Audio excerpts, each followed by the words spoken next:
Hello, I'm Chara. I'm a competitive Splatoon player who uses Rapid and Brella. I've used Brella since it was released and was one of the first top-level Brella users. I have over 7.5 million turf inked on the weapon. Today, I'll be going over my thoughts and analysis over 2 solo sessions. These tips can help anyone at any rank or any level of experience. Without further ado, let's get started. Alright, before we begin with the solo queue games, I want to go over 3 quick things about Brella. First of all, how Brella's shield HP regeneration works. Now obviously, if your shield breaks, it'll come back to you after a few seconds, but whenever your Brella shield isn't up, it's regenerating HP at 2.5 health per frame or 150 HP per second. Basically, when you're shooting and flaring your shield around or swimming around and all that stuff and you're getting shot at, your shield is regenerating its HP. Brella's shield has around 500 HP, but there's a bunch of different multipliers that increase or decrease damage based on what's fighting you, so it's not really that accurate a stat. But, regardless of what damage you're dealing, your Brella shield will be regenerating its HP whenever it's not basically being up. So being able to flare your shield by shooting and shielding quickly is very useful, as well as dropping shield and swimming, and basically mixing up your movement options, which is part of why I have so much mobility on this set. Second of all, Brella's shield, you're going to die through it quite a bit. This is mostly just because of Nintendo not having servers and stuff, so if you fight people who are in opposing regions compared to you, or have really poor internet connections, your shield just might not work because it's not up on your opponent's side. Finally, Brella shot damage. If you're someone who normally aims up a bit, and you can see that the crosshair is fully on your opponent, this might be a little bit confusing, but you'll notice that your damage isn't exactly as reliable, even though your reticle is fully on the opponent. And this is because Brella does more reliable damage when you're aiming at the lower stomach kind of area rather than aiming up. And this is true even for longer distance. You can see, if I aim down lower, it does more damage. So, in general, you want to try to aim for this area that my reticle is currently on, rather than aiming too high. Regardless of your distance, if you aim higher, you're going to be doing less damage. So aim a bit lower with Brella. Alright, that's all the tips. Enjoy the solo queue games. So, real quick, I want to mention gear. There's 2 main things I would recommend that you run. Number 1 is mobility, such as run speed and swim speed up. Being able to get close enough to do effective damage, and also being able to back out of fights with your shield is really important. Secondly, is to stay away from any ink saver main significant amount. 1 or 2 subs is okay, but more main saver doesn't help too much and takes up too much subs that could be used for mobility. If you really want an ink efficient Brella, use Last Ditch Effort. It's only 1 main ability and it gives you access to double auto bomb and the ability to use 1 auto bomb in fights. This game, I'm using my pure mobility set with no Last Ditch. It's really good to take fighters with shooters and dualies, as they do incredibly low damage to your shield, and dualies can generally be shot when they do their rolls since they don't shoot during them, with the exception of Tetris. Rollers are just about the timing of the flicks. You want to be holding shield when they flick and shoot them afterward. Be a bit careful with it.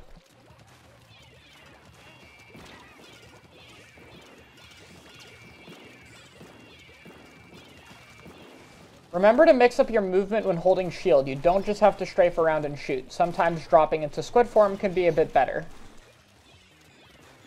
While Brella needs to be aggressive, it's important to still try to be careful. Play around your shield and focus on staying alive. It takes a lot of time for a good Brella to be able to go down against most weapons, so stalling fights gives the opportunity for your teammates to help you.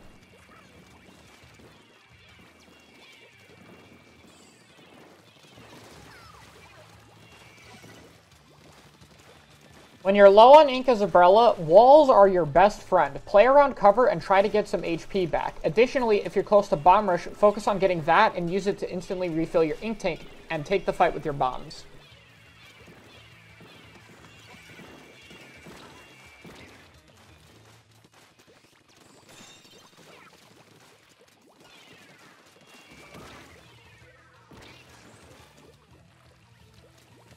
When you get Tentamussled, it's often better to just not take fights since they easily break your shield or just hit you even if you're standing there. Additionally, when opponents are using specials to push in, your job is mostly to stall them out. So here I simply deny the box from being an area they can push to until their armor runs out, and then opt to push in when my teammates use their own specials and I have mine.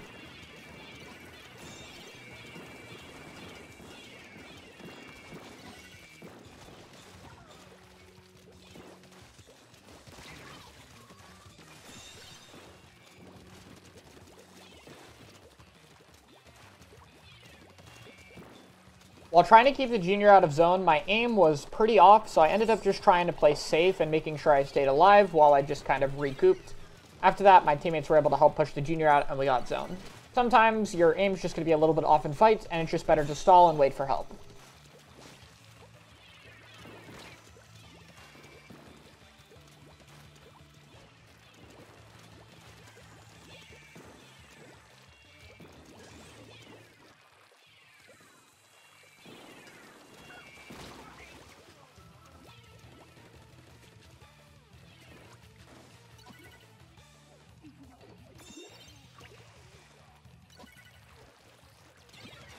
When you're defending, you need to focus on getting your Ink Storm or Bomb Rush depending on what kit you use. This is your primary tool to push back in and force people out of an area. For Bomb Rush, focus on displacing people before going straight for the objective. In this case, I throw my bombs under the left stack to move the flings in and try, and then use them to help retake zone.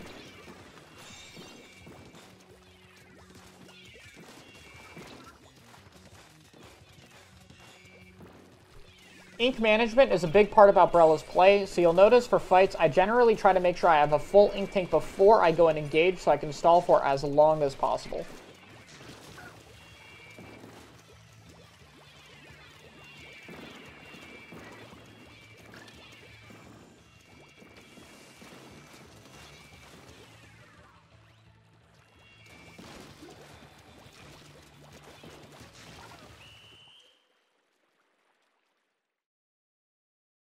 For maps like Mako Mart, being able to abuse bits of cover is really important. It can be hard for Brella to deal with certain weapons depending on the angles that are present, so sometimes you need to be patient and play for Bomb Rush, and other times know what matchups you want to take. Being able to take favorable fights and being patient when you don't have the opportunity is a great way to make sure you stay alive longer and can get more wins.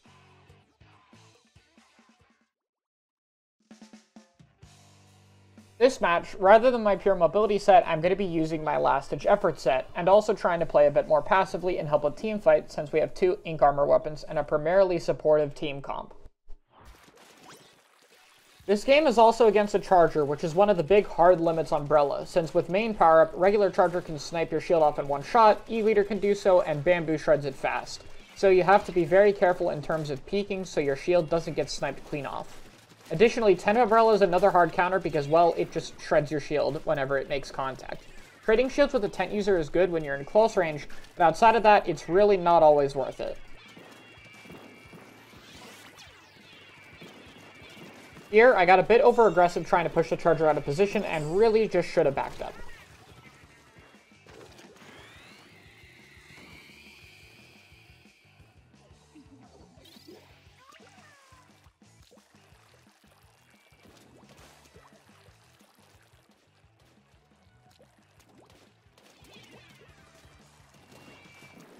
Pushing up really far can be helpful against Charger if there's a lot of cover near you, since you can duck in and out of it, and it makes a shot a bit more awkward for the Charger user.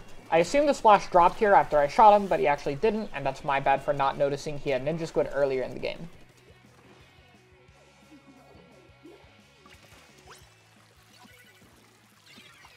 And here, I get a little bit too close to the tent, who promptly hammers me immediately. Hammer is another really hard counter to Brella, since you basically can't shield it.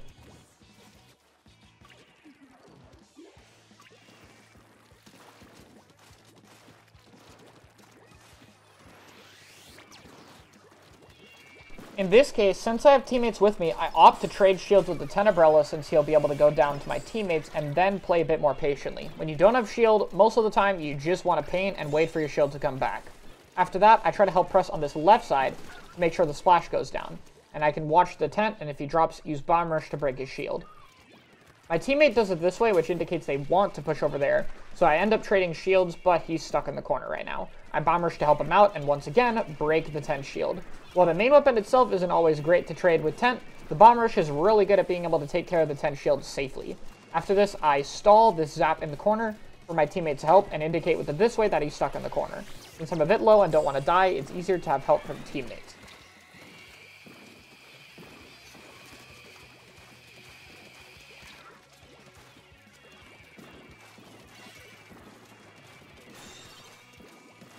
They Bomb Rush here, so I end up staying by zone to paint and try to help my jump, unfortunately not getting there by a tiny little bit, and we end up almost holding zone since me and the Zap are focused on painting, but I get sniped by the Charger, which ends up losing us control.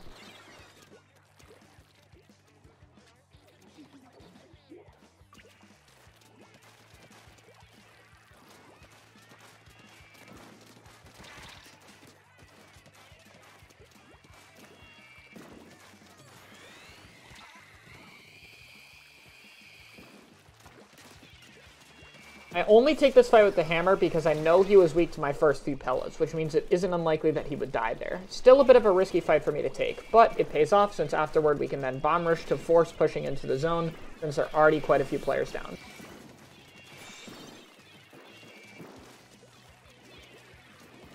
This is a minor mistake, but I didn't get close enough under the ledge to have a good position to push up here.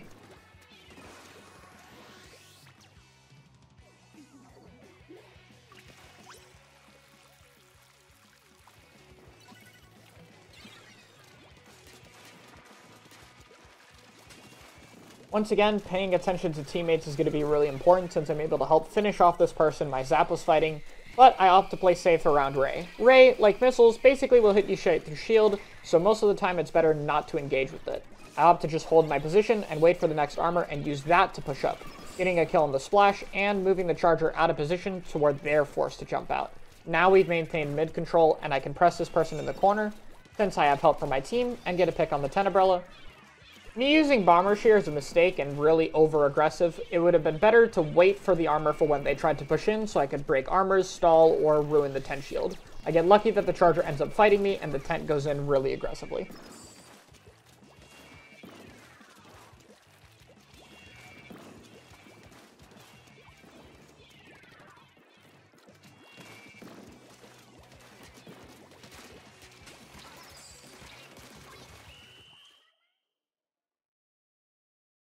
When going against Charger, Tent, and other Brella counters, it's important to be a bit more careful, since maintaining your shield and being able to stall fights is really important.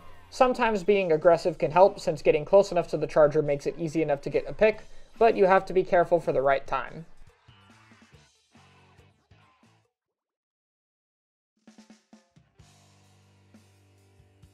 For the last game, I'm using the regular Brella, which has a very similar kit, but a few differences in playstyle. This game is also on Schellendorf, a map where pushing up is pretty important, so I hope to show off a bit more of some aggressive plays that are needed with Brella.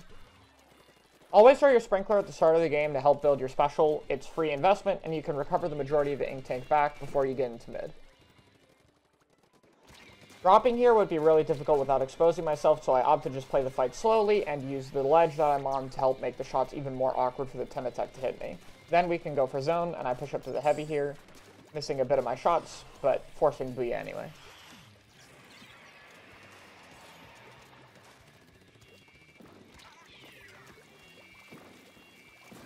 Shield launch is your absolute last resort and should almost never be used. If you do have to use it, you should do it because you're incredibly low health and try to put it into a corner so you can use it to protect yourself and take care of the threat. Launching shield basically gets rid of your ability to take fights and it goes away for quite a long time, so I don't recommend it often.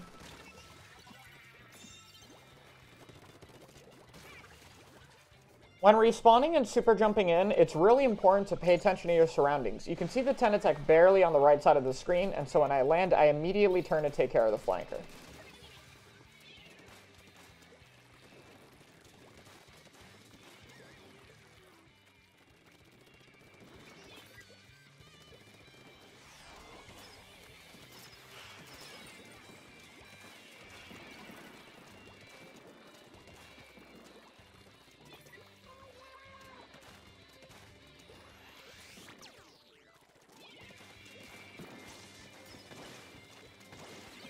Here I tried to stall out the inkjet since the landing is near me, but it was a bit of a poor play since it was so close to me and had the whole duration to kill me. Generally, you just want to back off from inkjets and try to punish the landing after, or even leave it. It's better to keep your life.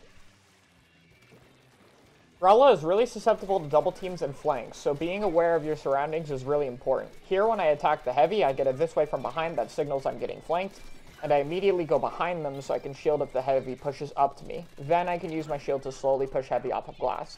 In 1v2s, you want to try to eliminate whichever target is easiest to get the kill on, and then you can stall out the other one.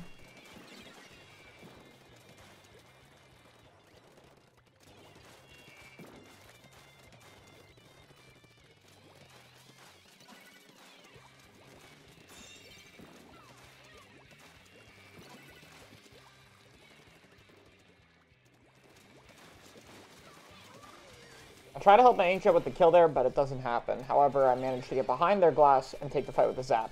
Against shooters, just take it slowly with your shield timing, don't spam flare, and just wait for your openings. It works out pretty well. Unfortunately, I ran out of ink here with the last shot I needed.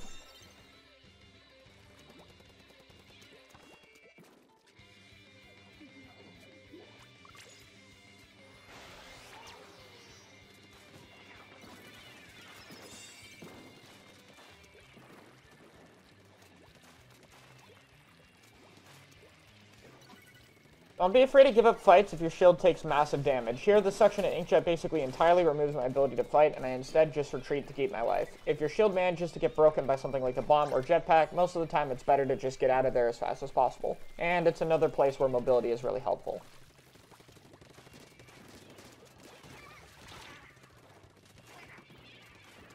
Generally, rain is used to either paint over the zone or to pressure an area you want to push into. Sometimes both.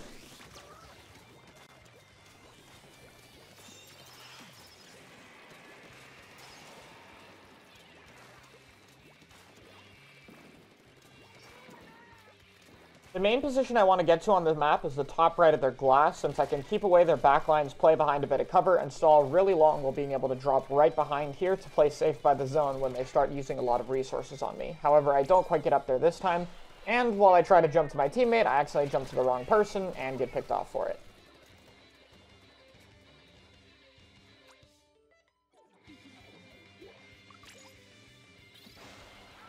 This time, I do make the right jump, and my objective here is to simply stall them away from the zone since there's little time left. I keep away the zap, and I turn to shield the heavy, just basically trying to keep them off the objective. Drop down here, once again trying to shield someone, and that gives us the win.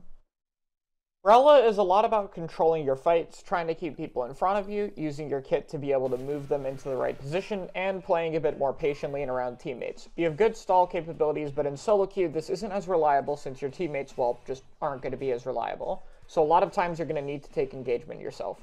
I hope this video helps you, and I have a full Brella guide in the description if you're interested in checking it out. Thank you so much for watching, and have a great day.